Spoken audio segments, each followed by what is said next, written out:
अस्सलाम वालेकुम dear students, मैं उम्मीद करता हूँ कि आप लोग खैर आफियत से होंगे। बेटा मैं आपका टीचर हमज़ा इकबाल आज आपके पास आया हूँ क्वेश्चन नंबर 5 और क्वेश्चन नंबर 6 लेके, जो कि हैं एक्सरसाइज 1A के पेज नंबर 11 पर ही ये मौजूद हैं। बेटा these are most important questions of this exercise. Both are very very important question of this exercise. ये लॉन्ग में पूछा जाता है, ये शॉर्ट में पूछा जाता है। क्वेश्चन क्या है? क्वेश्चन के अगर हम लोग स्टेटमेंट अच्छे तरीके से समझ लें तो ये क्वेश्चन मुश्किल नहीं है, इंतहाई आसान क्वेश्चन है। क्वेश्चन में कहता है the sum of the squares of two numbers is 794 if one number is 13 then find the other number। हमें अब आ जाते हैं, हम क्वेश्चन को आसान अल्फाज में समझते हैं। कहता है जी दो नंबर्स होंगे, दो नंबर्स हैं, इन दोनों के स्क्वायर्स लेने हैं और उनका सम कर देना है। सम का मतलब क्या होता है? प्लस कर देना है। दोनों नंबर्स के स्क्वायर लेने हैं फिर प्लस कर देना है। जब हम देखेंगे तो वो दोनों इक्वल किसके आएंगे? 794 के इक्वल आएंगे। तो कहता है अगर एक नंबर 13 हो जाए, दूसरे के बारे में नहीं पता, इसका बताए ये क्या नंबर होगा।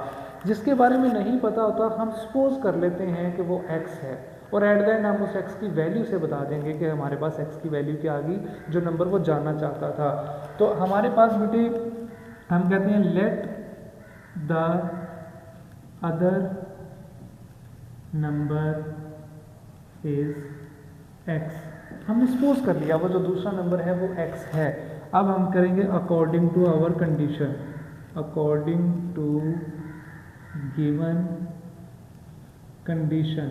वो कंडीशन क्या थी हमारे लिए? वो कंडीशन ये थी दोनों नंबर्स के स्क्वायर्स लेने हैं। स्क्वायर्स लेने के बाद उनका क्या करेंगे? सम करेंगे और वो किसके इक्वल आ जाएंगे? 794 के इक्वल आ जाएंगे। ओके 794 ही है। ओके हमने सपोज किया, उसने कहा था एक नंबर तो 13 है, ये उसने खुद कहा हुआ है।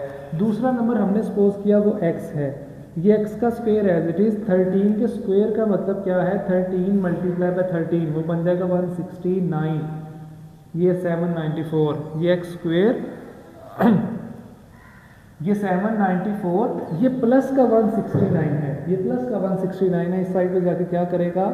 माइनस का 169 हो जाएगा। ये आप लोगों को पता है ना, इधर प्लस हो तो इधर जाके इक्वल की दूसरी तरफ जाके माइनस होगा। अगर उनको वहीं पर रीअरेंज करेंगे तब उनके साइन में कोई फर्क नहीं पड़ेगा। अगर एक नंबर इधर प्लस है, इक्वल की दूसरी तरफ उसे जंप करवा के ले जाए तो प्लस वाला जाके माइनस हो जाएगा, अगर माइनस होता तो वो जाके प्लस हो जाएगा। माइनस और प्लस एक दूसरे में कन्वर्ट होते हैं। इसी तरह अगर एक नंबर मल्टीप्लाई या डिवाइड हो रहा हो, अगर डिवाइड हो रहा होगा तो इधर जाके मल्टीप्लाई होगा, अगर इधर मल्टीप्लाई हो रहा है तो इस साइड पे जाके डिवाइड हो जाएगा। इन दोनों को जब हम लोग बेटे माइनस करेंगे तो ये हमारे पास बन जाएगा 625। ओके अब इस 625 के हम प्राइम फैक्टराइजेशन कर लेते हैं। क्यों करते हैं मैं अभी आप लोगों को ये बताऊंगा। 5 1 इज 5 कैरी आया, 5 2 ज़ा 10 2 कैरी आया, 5 5 ज़ा 25, 5 2 ज़ा 10 2 कैरी आया, 5 2 5 ज़ा 5 5 ज़ा 25, 5 5 ज़ा 25 एंड 5 1 इज 5। ये क्यों हमने किया? हमारे पास बेटे यहाँ पर क्या हुआ, हमने x की वैल्यू बतानी है क्योंकि हमने x को सपोज किया है, लेकिन ये वैल्यू किसकी आ गई है? ये x स्क्वायर की वैल्यू आ गई है। अब स्क्वायर हमारे पास एक एक्स्ट्रा चीज़ है यहाँ पर, अब हमने उसके बारे में देखना है कि उसको किस तरह से हम लोग सॉल्व करेंगे। एक चीज़ याद रखनी है, एक साइन होता है स्क्वायर रूट का, ये स्क्वायर रूट का साइन। स्क्वायर रूट और स्क्वायर एक दूसरे के जानी दुश्मन है। जानी दुश्मन आप समझते हैं, जो एक दूसरे को जान से मार देंगे। ये जब एक दूसरे के साथ आ जाते हैं, एक दूसरे को मारते हैं, मार मार के ख़त्म कर देते हैं इक्वेशन में से। तो हम क्या करेंगे? हम किसी तरह से इसको भी स्क्वायर बनाने की कोशिश करते हैं, ताकि जब हम इसको स्क्वायर बना लेंगे तो दोनों तरफ हम स्क्वायर रूट अप्लाई कर देंगे और स्क्वायर रूट कट जाएंगे। अभी दिखने में चीज़ मुश्किल लग रही है, आप स्टेप्स के ऊपर गौर करना है। पीछे भूल जाएं जो कुछ भी हुआ, इन स्टेप्स के ऊपर जो जो मैं करवाऊंगा आपने गौर करना है। एट द एंड में जब उसे सम अप करूंगा तो आपको सारी समझ आ जाएगी कि ये क्या हुआ। यहाँ पर 625 की फैक्टराइजेशन आई बेटे 5 5 5 एंड 5। मैं इन दो 5 को मल्टीप्लाई करके लिख लेता हूँ 25। और इन दोनों को मल्टीप्लाई करता हूँ, ये भी क्या बन जाएंगे 25। 25 कितनी दफ़ा आया, 2 दफ़ा, तो इंडेक्स फॉर्म में लिखेंगे तो ये क्या हो जाएगा 25 का स्क्वायर हो जाएगा। ठीक है, इस साइड भी हमारे पास X square as it is चल रहा है। देखिए मैंने क्या किया, 625 को 25 का स्क्वायर बना लिया। अब मेरे लिए क्या होगा, मैं यहाँ पर लिखूंगा taking square root on both sides, इसको शॉर्ट फॉर्म में लिख रहा हूँ बोथ साइड्स। वो क्या होगा, एक्स स्क्वायर के ऊपर भी स्क्वायर रूट ले लेंगे, 25 स्क्वायर पे भी स्क्वायर रूट ले लेंगे। अब वही बात आ गई, ये अब स्क्वायर और स्क्वायर रूट दोनों इकट्ठे आ गए। अब इनकी होगी फाइट करते करते क्या करेंगे, स्क्वायर और स्क्वायर रूट कट गए, स्क्वायर और स्क्वायर रूट कट गए, तो फिर पीछे क्या बचेगा, इधर रह जाएगा x और इधर क्या रह जाएगा 25। तो दिस इज आवर आंसर। हमने x की ही तो वैल्यू फाइंड करनी थी। अब देखें मज़े की एक बात बताऊं, ये x ऐसा नंबर है, अगर इसको यहाँ पर रख दिया जाए 25 का स्क्वायर लें 13 का स्क्वायर लें, दोनों को प्लस करें तो बेटा यही नंबर बनेगा आपके पास। ये खूबसूरती थी यहाँ पर कि हमने वो वाला नंबर फाइंड करना है जिसको यहाँ पर लिखेंगे तो आंसर ये वाला बन जाए। अब मैं पूरे क्वेश्चन को सम अप करता हूँ दोबारा, आप लोग दोबारा सुनिएगा। उसने कहा 2 नंबर्स लेने हैं, दोनों के स्क्वायर लेने हैं, स्क्वायर लेने के बाद दोनों का सम करना है, तो आंसर आ जाएगा 794। अगर एक नंबर 13 है तो दूसरा नंबर क्या होगा, जिसका नहीं पता क्या होगा वो उसको हम x सपोज कर लेते हैं। कंडीशन क्या थी, दोनों नंबर का स्क्वायर लेना है और उनको प्लस करना है, तो ये आएगा 13 का स्क्वायर का आंसर 169 आया, वो इस साइड पे जाके माइनस होगा, माइनस होने से 625 हमारे पास आंसर आ गया। 625 के साथ एक्स स्क्वायर है, हमें एक्स स्क्वायर नहीं चाहिए, हमें चाहिए एक्स। तो स्क्वायर को भाई कैसे ख़त्म करें, उसको ख़त्म करने के लिए हमें सिर्फ एक रूल पता है। कभी ज़िंदगी में class 6, 7, 8, 9, 10 first year second year university level में कभी भी आपने स्क्वायर ख़त्म करना होगा तो आपके पास सिर्फ एक ही हल है और वो है स्क्वायर रूट। स्क्वायर रूट लेने के लिए हमने क्या किया, इसकी फैक्टराइजेशन की। वहाँ पर ये 4 दफ़ा 5 आया, हमने इन 5 की पेयरिंग कर ली, 2 5 का आंसर 25, 2 का आंसर 25 लिख लिया। क्यों किया, क्योंकि मैं स्क्वायर बनाना चाहता हूँ। अगर मैं इन चारों को इंडेक्स फॉर्म में लिखता तो ये हो जाता 5 की पावर 4, तो पावर 4 में तो नहीं कटना था स्क्वायर रूट के साथ, इसलिए मैंने 25 करके 25 का स्क्वायर लिख लिया। अब मैं क्या करूँगा, taking square root on both side. Math में कोई भी काम आप दोनों साइड्स के ऊपर एट अ टाइम अप्लाई कर दें तो हमारे क्वेश्चन को कोई फ़र्क नहीं पड़ता। तो वो इसलिए हमने दोनों तरफ स्क्वायर रूट अप्लाई कर दिया, दोनों तरफ स्क्वायर और स्क्वायर रूट कट गए, तो एक्स का हमारे पास आंसर आ गया, वो था 25। अगला क्वेश्चन, ये भी हमारे पास बहुत इंपॉर्टेंट क्वेश्चन है। इस क्वेश्चन में कहता है कि difference of the square, find the difference of the squares of 65 and 45। Difference कहते हैं माइनस को, जैसे सम कहते हैं प्लस को, डिफरेंस कहते हैं माइनस को।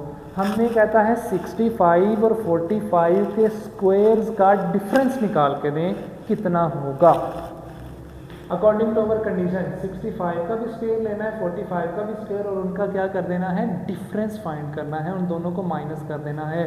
आपने बड़ी वैल्यू को पहले रखना है, छोटी वैल्यू को ही बाद में रखना, अदरवाइज आपका आंसर नेगेटिव में आ जाएगा। ये देखें, difference of the squares of 65 and 45।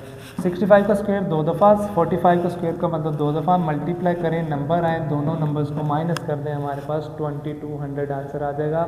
Minus करने के दोनों तरीके हमारे पास मौजूद हैं, आप कैलकुलेटर पे भी इनको माइनस कर सकते हैं, अदरवाइज जो आप लोगों ने तरीका सीखा हुआ है 4225, बड़ी वैल्यू को ऊपर रखा, छोटी वैल्यू को नीचे रखा और फिर इनको माइनस करना है। ये माइनस होंगे 0, ये माइनस होंगे 0, 2 में से 0 गए 2 बचा, 4 में से 2 गए 2 बचा, तो भी हम अपना आंसर निकाल सकते हैं। मैंने आपसे कहा कि हम लोग जितनी कोशिश हो सकेगी अपने क्वेश्चंस को इस तरह से सॉल्व करेंगे कि हमें कैलकुलेटर की ज़रूरत ना पड़े। देखिए मैंने ये क्वेश्चन को भी कैलकुलेटर के बगैर किया, आप इस क्वेश्चन को भी कैलकुलेटर से कर सकते थे। वो कैसे, आप इसके बाद x square is equal to 625 के बाद पता क्या करते हैं, taking square root on both side, दोनों तरफ ऐसे लिखते हैं, ये इससे कट गया, फिर कैलकुलेटर के ऊपर जब आप लोग देखेंगे, ये आपका अगर इतना कैलकुलेटर है तो दरमियान में करके ऊपर एक स्क्वायर रूट का इस तरह का बटन बना होगा, पहले उस बटन को प्रेस करें, ऐसे करके बना होगा, फिर उसके बाद आप कैलकुलेटर पे 625 प्रेस करें और इक्वल प्रेस कर दें, तो ये आंसर मिलेगा 25, डायरेक्ट 25 आंसर दे देगा। हम लोग ये भी कर सकते हैं, लेकिन बेटे जब हम अल्लाह ताला ने हमें दिमाग दे दिया है तो हम उस दिमाग को इस्तेमाल क्यों ना करें, हमें दिमाग को इस्तेमाल करना चाहिए। तो लिहाजा हम लोगों ने क्या करना है, ऐसे क्वेश्चंस को सॉल्व करना है। अगर कोई बच्चा ऐसे करेगा तो मैं फिर कहता हूँ उसका क्वेश्चन गलत नहीं होगा, लेकिन जब हमें 10 नंबर का लॉन्ग क्वेश्चन आता है तो कुछ ना कुछ तो चीज़ें उसके अंदर हमें ऐड करनी चाहिए ताकि हमारा आंसर जो है वो ऑथेंटिक हो जाए, कि हमें पूरे के पूरे नंबर मिल जाएँ। ठीक है बेटे, इन क्वेश्चंस की आप लोगों ने अच्छे से प्रैक्टिस करनी है। ये अगर कोई करना चाहे तो उसकी अपनी मर्ज़ी है, मैं मना नहीं करूँगा, लेकिन मैं ये कहूँगा कि आप दिमाग को यूज़ करते हुए इन क्वेश्चंस को करें। और ठीक है बेटे, आप लोग इनकी प्रैक्टिस करें, अच्छे तरीके से प्रैक्टिस करें। एक दफ़ा इधर से करने के बाद रफ कॉपी के ऊपर प्रैक्टिस किया करें। जब एक दफ़ा आप अपने हाथों से प्रैक्टिस कर लेंगे तो समझ लें वो सीसा पलाई दीवार की तरह आपके दिमाग के अंदर नक्श हो जाएगा, बैठ जाएगा दिमाग के अंदर। आपको पता होगा ये क्वेश्चंस मैंने खुद किए हैं, मुझे करने आते हैं, तो फिर आप लोग इनको सॉल्व कर सकेंगे। पेपर के लिए आप सिर्फ जस्ट रिवीजन करेंगे, पेपर में फिर तैयारी करने की ज़रूरत नहीं रहेगी, जस्ट रिवीजन की ज़रूरत रहेगी। ठीक है बेटे, अपना ख्याल रखिएगा, दुआओं में हमें भी याद रखिएगा, अपने पेरेंट्स के लिए भी ढेरों सारी दुआएं कीजिएगा और अपने मुस्तकबिल के लिए भी अच्छी दुआएं करें कि अल्लाह ताला आपको ईमान वाली, तंदुरुस्ती वाली, सेहत वाली अच्छी ज़िंदगी अता फरमाए। अल्लाह ताला आपको अच्छे ओहदों पर फाइज करे। ठीक है बेटे, अपना ख्याल रखें। अल्लाह हाफिज़।